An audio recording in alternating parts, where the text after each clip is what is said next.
여왕의 집 집회는 강재인의 절규로 시작됩니다.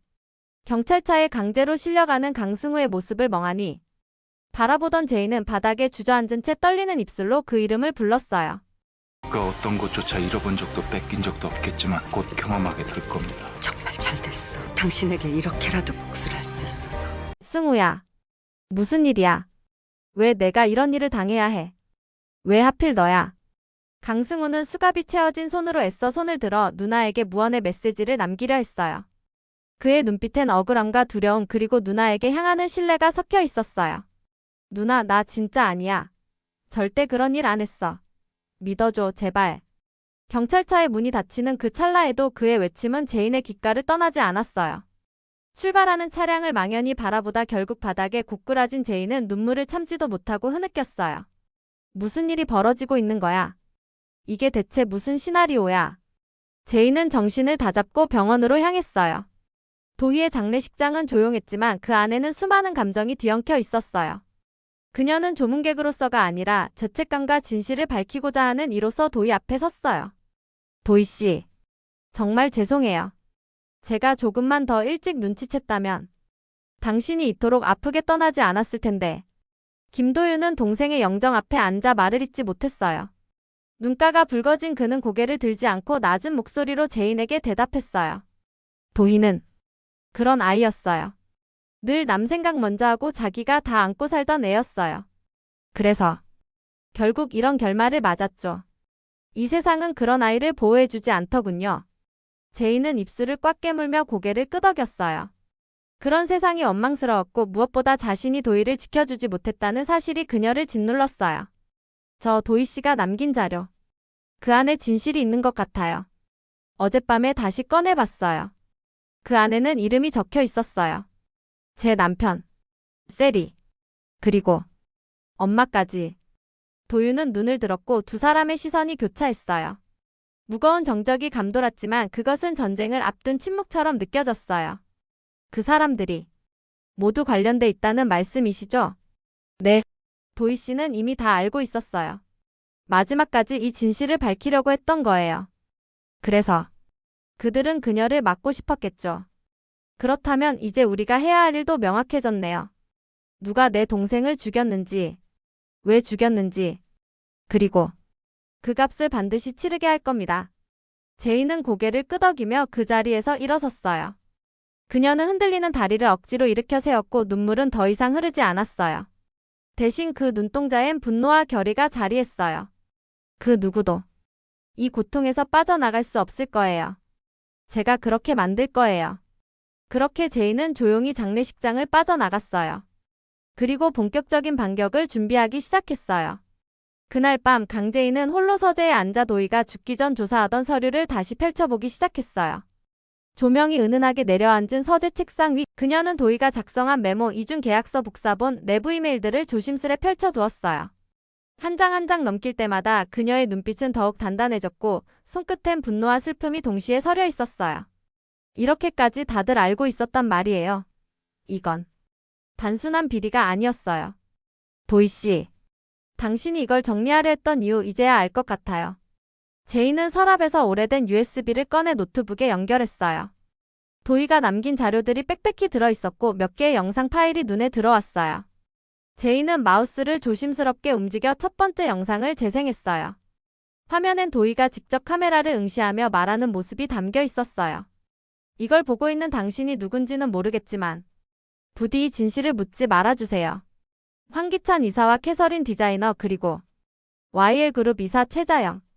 이들이 서로 어떻게 얽혀 있는지 이 안에 모두 담겨 있어요. 제가 사라진다면 누군가의 의도일 겁니다.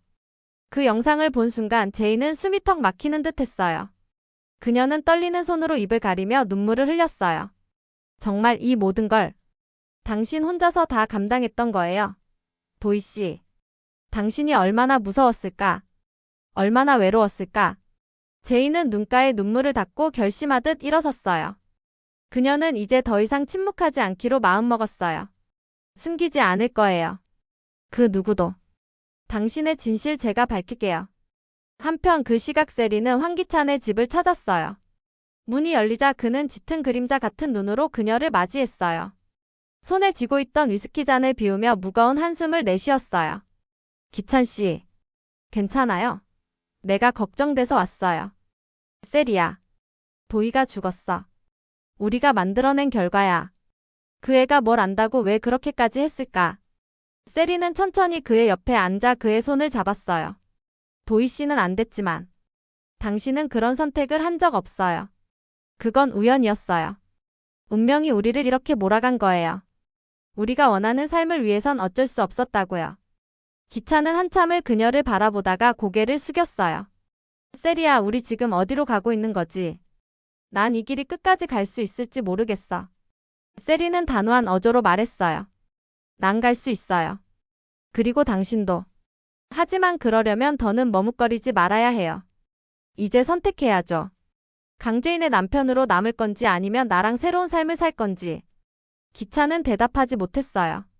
핸드폰 벨소리가 어색한 침묵을 깨뜨렸고 화면엔 최자영이라는 이름이 선명하게 떠 있었어요. 전화를 받은 그는 말없이 고개를 끄덕였고 곧 자리를 떴어요. 내일 이사회가 열립니다. 준비하세요. 그쪽에겐 결코 유리한 날이 아닐 거예요. 세리는 뒤돌아서는 기찬에게 의미심장하게 말했어요. 그럼 우리도 준비할게요. 어떤 결과든 상관없어요. 난 절대 지지 않을 거니까. 나한테 남은 건 당신뿐이니까. 다음날 아침 YL그룹 회의실. 평소보다 더 냉랭한 공기가 감도는 그 공간에는 묘한 긴장감이 돌고 있었어요. 정장 차림의 주요 인사들이 회의실 안에 속속 입장했고 그 중에는 강재인, 최자영, 강미란, 황기찬 그리고 이사회의 실권을 쥔 주주들이 포함되어 있었어요. 정적을 깨고 가장 먼저 입을 연 사람은 최자영이었어요.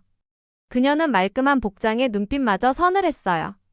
오늘 이 자리는 단순한 이사회가 아닙니다. YL그룹의 명예와 미래를 지키기 위한 중대한 분기점이에요. 최근 내부 고발로 확인된 이중 계약서, 외주 계약 조작 그리고 뇌물수수 혐의가 드러났습니다. 관련자는 황기찬 이사입니다. 순간 회의실은 물을 끼얹은 듯 정적에 휩싸였고 이내 술렁이기 시작했어요. 기찬은 무표정한 얼굴로 입을 다문 채 앉아 있었지만 눈빛은 어딘가 불안정했어요. 세리는 복도에 서서 회의실을 바라보며 손톱을 물어뜯고 있었고 제이는 조용히 의자에서 일어나 손에 쥔 USB를 이사회 테이블 위로 올렸어요. 이 안에는 고 김도희 씨가 생전에 남긴 모든 기록이 들어있어요.